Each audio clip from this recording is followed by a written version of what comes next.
Hello everyone welcome back to my channel. तपाईँहरू सबैलाई मेरो भ्लगमा स्वागत छ। अनि अस्ति मैले बजारबाट लिएर आएको फुलहरू थिएँ होइन। अनि त्यो फुलहरू चाहिँ अहिले के कस्तो भएको छ तपाईँहरूलाई म देखाउन गइरहेको छु। र विन्टर सिजनमा चाहिँ फुलहरू मजाले फुल्छ नि त, त्यही भएर मलाई चाहिँ विन्टर सिजनमा फुलहरू धेरै मात्रामा लाउनु मनपर्छ हो।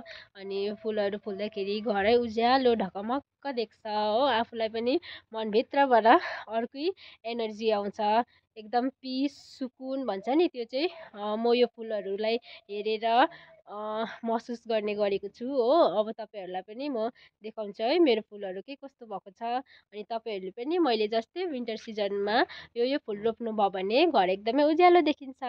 र अब ढिलो नगरिकन म तपाईँहरूलाई अस्ति ल्याएको फुलहरू देखाउँछु है। यहाँनिर छ सेतो गोदावरी, एकदमै मजाले ढकमक्क भएको छ। अनि यहाँनिर छ पहेँलोमा येल्लोमा हो। यहाँनिर ओरेन्जमा छ। अनि यो सबै चाहिँ मैले अस्ति बजारबाट लिएर आएको थिएँ।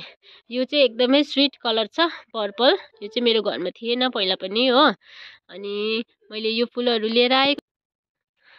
अनि यहाँनिर पनि छ मल्टी फ्लोरा, यो चाहिँ अहिलेसम्म बर्ड्सै छ हो, फुलेको छैन। अनि यहाँनिर पनि छ वाइट कलरमा, यहाँ पनि भर्खर फुल्न आँटिरहेछ। यहाँनिर छ मेरीगोल्ड छ होइन। यहाँनिर पनि एकदमै स्विट कलर छ हो।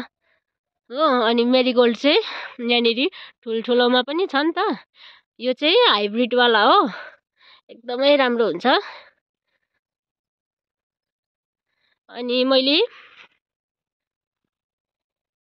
अनि यहाँ मैले यो चाहिँ सबै बजारबाट लिएर आएको होइन। पिटुनिया पनि छ, पिटुनिया चाहिँ अस्ति मैले देखाएको थिएँ, सानो सानो छ।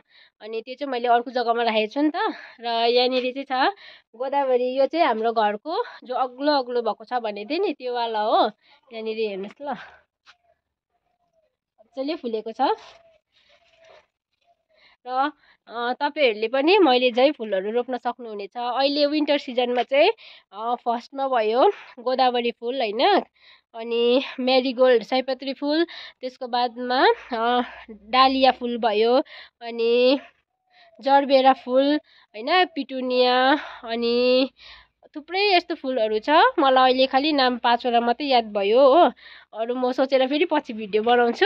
र तपाईँहरूलाई मैले अस्ति ल्याएको फुलहरू देखाएँ होइन। तपाईँहरूलाई के कस्तो लाग्छ त्यो कमेन्ट गरिदिनुहोस् होला। हुन्छ, अहिलेको लागि यति नै। Thank you for watching. Bye by.